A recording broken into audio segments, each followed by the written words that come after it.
ഇന്ത്യക്ക് ഓരോ വർഷവും കുറഞ്ഞത് 40 യുദ്ധവിമാനങ്ങളെങ്കിലും ഉൾപ്പെടുത്തണമെന്ന് വ്യോമസേനാ മേധാവി എ.പി. സിംഗ്. ഇന്ത്യ പിടിച്ചു നിൽക്കുന്നത് നമ്മുടെ ധീര ജവാന്മാരുടെ ഭയാനകമായ കരുത്തിലാണ്. ഇത് വെളിപ്പെടുത്തി വ്യോമസേനാ മേധാവി എ.പി. സിംഗ് ആകട്ടെ യുദ്ധവിമാനങ്ങളുടെ ഭയാനകമായ കണക്ക് പുറത്തുവിടുകയും ചെയ്തു. ഇന്ത്യക്ക് 522 യുദ്ധവിമാനങ്ങൾ ഉള്ളപ്പോൾ പാകിസ്ഥാന് 450ഉം ചൈനയ്ക്ക് 1200ഉമുണ്ട്. അതായത് പാകിസ്ഥാനേക്കാൾ കൂടുതൽ ഇന്ത്യക്ക് 72 യുദ്ധവിമാനങ്ങൾ മാത്രമാണുള്ളത്. അതേസമയം ചൈനയ്ക്കാകട്ടെ ഇന്ത്യയേക്കാൾ 622 യുദ്ധവിമാനങ്ങൾ കൂടുതലുണ്ട്. ഇന്ത്യ എന്ന രാജ്യത്തെ സംബന്ധിച്ച് വിമാനത്തിലും ആകാശ യുദ്ധത്തിലുമുള്ള ഭയാനകമായ വിവരണമാണ് എന്നും വ്യോമസേനാ മേധാവിയായ എ.പി. സിംഗ് വ്യക്തമാക്കുകയും ചെയ്തു. അതേസമയം ഒക്ടോബർ മുതൽ ഇന്ത്യക്ക് 29 ഫൈറ്റർ ജെറ്റ് സ്ക്വാഡ്രണുകൾ മാത്രമേ ഉണ്ടാകൂ. പാകിസ്ഥാന് 25 എണ്ണം. അത് ഏതാണ്ട് തുല്യതയിലേക്ക് എത്തുന്നു. ഭയപ്പെടുത്തുന്ന ഒന്ന് തന്നെയാണ്. പ്രത്യേകിച്ചും പാകിസ്ഥാന്റെ ഇരുമ്പ് സഹോദരൻ ചൈനയ്ക്ക് 66 സ്ക്വാഡ്രണുകൾ ഉള്ളതിനാൽ തന്നെ 114 മൾട്ടി റോൾ ഫൈറ്റർ വിമാനങ്ങൾ വാങ്ങാൻ പദ്ധതിയിടുകയാണ്. എന്നാൽ ഇതിലൊന്നും തന്നെ നീക്കമുണ്ടായിട്ടില്ല. ഇന്ത്യയിൽ നിർമ്മിച്ചതാണോ എന്നതും ചോദ്യചിഹ്നമായി നിഴലിക്കുന്നു.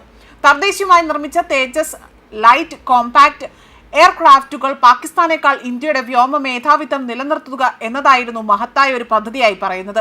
നിലവിൽ IAFന് തേജസ് മാർക്ക് 1ന്റെ 2 സ്ക്വാഡ്രണുകൾ, 38 യുദ്ധവിമാനങ്ങൾ എന്നിവ മാത്രമേ ഉള്ളൂ. HAL വിതരണം ചെയ്യേണ്ട 83 എണ്ണം മെച്ചപ്പെടുത്തിയ തേജസ് മാർക്ക് 1A ജെറ്റുകളുടെ വിതരണം ഒന്നിലധികം ഉൽപ്പന്ന സമയപരിധികൾ ലംഘിക്കുകയും ചെയ്തു. ഒരു സ്ക്വാഡ്രണിൽ സാധാരണയായി 18 മുതൽ 20 വരെ യുദ്ധവിമാനങ്ങൾ ഉണ്ടാകുന്നുണ്ട്.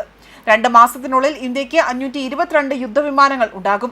പാകിസ്ഥാനിൽ 450ഉം ചൈനയിൽ 1200ഉം അത്രയും രേഖപ്പെടുത്തുന്നു.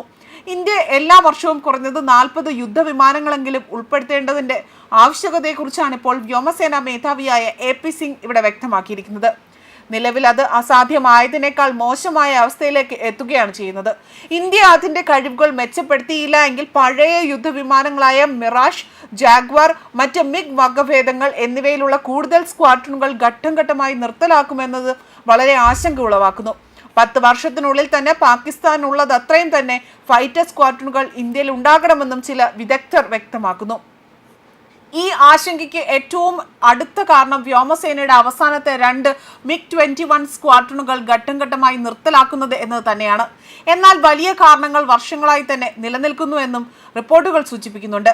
MMRCAയുടെ 126 jet medium multi role compact aircraft കാർ അതുപോലെ തന്നെ 2015 റദ്ദാക്കിയത് വലിയ മാറ്റമുണ്ടാക്കിയെന്നാണ് പറയപ്പെടുന്നത്. ഫ്രാൻസുമായുള്ള ഗവൺമെന്റ് ടു ഗവൺമെന്റ് കരാറിലൂടെ തന്നെ ഇന്ത്യ സ്വന്തമായ 36 റാഫേൽ ജെറ്റുകൾ വ്യോമസേനയുടെ പഴകിയ യുദ്ധവിമാനങ്ങളുടെ എണ്ണം കണക്കിലെടുക്കുമ്പോൾ തന്നെ അപര്യാപ്തമായി തന്നെ നിലനിൽക്കുന്നു. നാവികസേനയ്ക്ക് വേണ്ടി അല്ലാതെ തന്നെ 26 റാഫേൽ കൂടി ഇന്ത്യ ഓർഡർ ചെയ്തിട്ടുണ്ട് എന്നാണ് ഇപ്പോൾ പുറത്തുവരുന്ന വിവരങ്ങളുടെ അടിസ്ഥാനത്തിൽ മനസ്സിലാക്കാൻ സാധിക്കുന്നത്. ന്യൂസ് ഡെസ്ക് കർമ്മ ന്യൂസ്.